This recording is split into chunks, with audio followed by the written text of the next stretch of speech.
burning. 2, 1, 0, and liftoff, the final liftoff of Atlantis. For 30 years, NASA flew space shuttles. It was a remarkable flying machine. From its cargo base, satellites and planetary probes were released and sent on their way. Go for Hubble release. So was the Hubble telescope. Shuttles delivered hardware on dozens of flights to build the International Space Station, ISS. But perhaps the greatest benefit from the shuttle program was that it afforded hundreds of astronauts, not just from the United States, but from many countries, the opportunity to fly. A dozen astronauts of Hispanic heritage flew on space shuttles, their roots in places like Peru, Costa Rica, Mexico, and Spain. It's quite a bit different when you're all unencumbered and floating. There's really nothing that I could adequately say that would describe what this feels like. Michael Lopez Alegria, born in Madrid, Spain, and raised in California, flew 3 times on space shuttles and again on a Russian Soyuz rocket for a 7-month stay as commander on board the ISS. During his shuttle and station time, he walked in space 10 times. This is what it looks like on the edge of the universe as far as I can tell. It's quite a view. Alegria, pretty much everyone calls him L.A., now a vice president at the company Axiom Space, recently commanded the first NASA-sanctioned flight to the space station by private citizens. It's quite an experience. I can't even begin to describe how fun it's been to be in Dragon for the last day and a half or so, watching these guys' faces light up. Alegria, along with 3 paying customers, $55 million each for the trip, spent more than a week and a half on the station after a flight in a SpaceX Dragon capsule. True story. You know, we had just reached orbit and getting out of our suits, and I was, busy at doing commander stuff, and one by one I could hear them say, "Expletive deleted," as soon as they looked out the window. Literally every single one of them. And I just smiled a little bit, and then when I got my turn to look at it, same expletive. It's just an amazing experience. During the mission, L.A. showed off a bit of his self-professed limited musical talent. Hey, I'm a better astronaut than a musician, that's for darn sure. He played the keyboard in a duet of sorts with Black Bach, a neoclassical piano prodigy who played from the ground. Black Bach wrapped up the event with a tribute to L.A. It's such a pleasure to know someone who does the job that you do, so I just want to play this for you. This is Rocket Man, dedicated to you, buddy.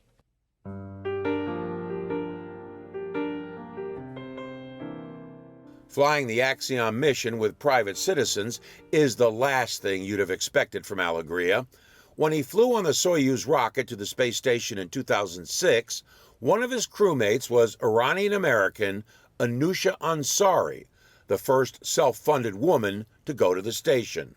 He admittedly wasn't keen on space explorers, as Ansari calls herself, but his time in orbit with her changed his views. It has been a complete 180-degree change of direction, and I went from refusing the Kool-Aid to pouring the Kool-Aid. L.A. attended the Naval Academy, earning a master's degree in aeronautical engineering before becoming a naval aviator and test pilot. Just last year, he was inducted into the Astronaut Hall of Fame at the Kennedy Space Center. While he wasn't always a rocket man, during his speech, Alegria said he always wanted to be one. Along the way, we moved to California, where I grew up as a happy middle-class kid, pretty unaware of our humble roots.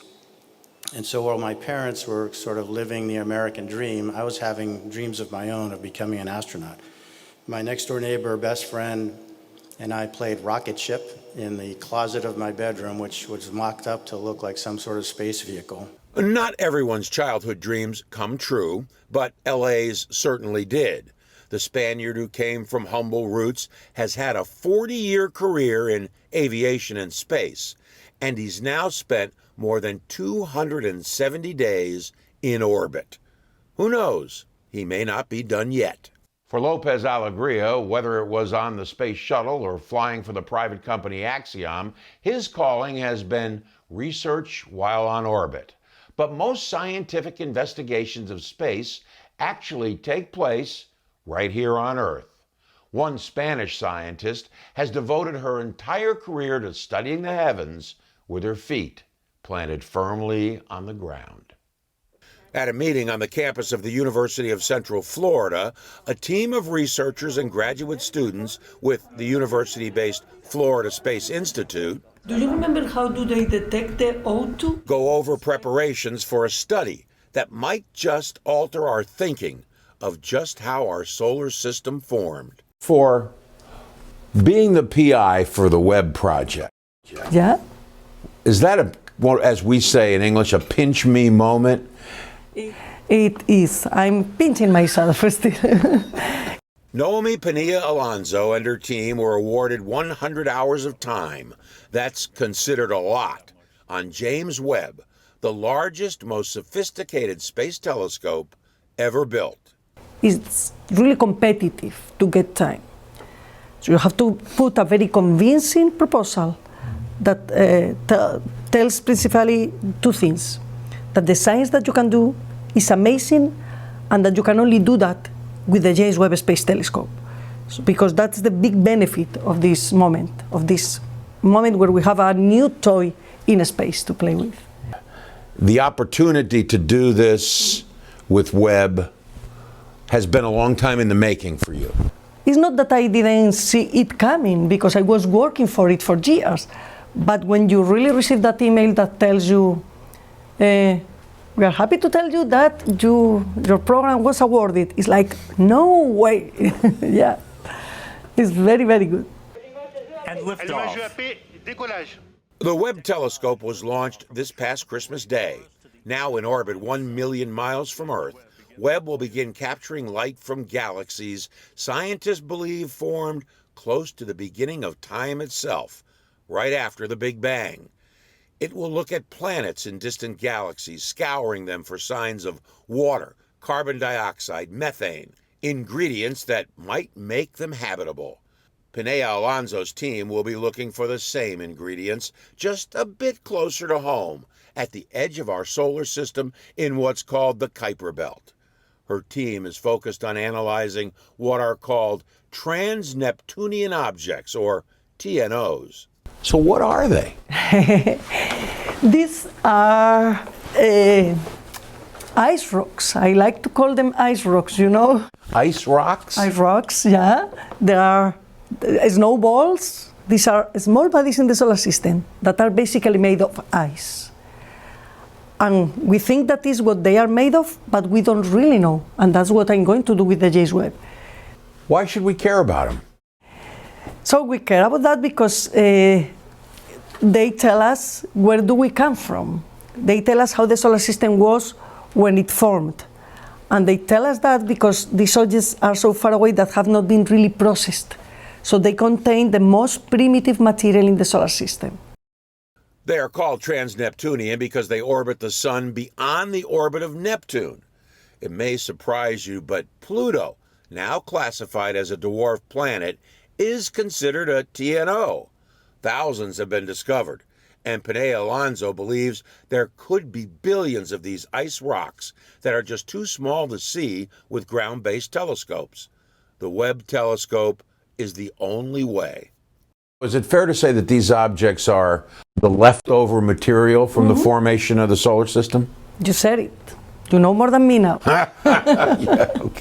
Like Michael Lopez Alegria, Pinilla Alonso's career has been on an upward trajectory for decades. Looking at the wonders of the heavens was instilled in her early. At what point did you start thinking about wanting to get into this field? Yeah, I never thought while I was a child on getting in this field in particular. I looked a lot to the sky, and my mom used to point to some stars and tell us, that's not really a star, that's a planet, that's Jupiter or that's Mars. She knew a bit, but she shared it with us. So I really enjoyed looking at the sky when I was a kid. Eventually, all that stargazing led her to a career in astrophysics. There was no lack of support from her parents when the little girl from the small town of Oviedo in northern Spain decided she wanted to be a scientist. My dad was the caring one, so he used to say, "I love you anyway." And my mom was like, "Okay, you want to do this, so you know you have to study." She got her degree and as a graduate student worked at the observatory in the Canary Islands.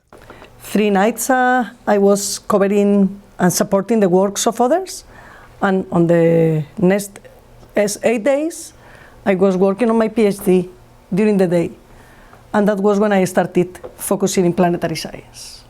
She came to the Space Institute at the University of Central Florida in 2015, first as a guest lecturer. Before that, she worked at NASA's Ames Research Center in California. She's also the deputy principal scientist for the Arecibo Observatory in Puerto Rico, where she lived for nearly a year.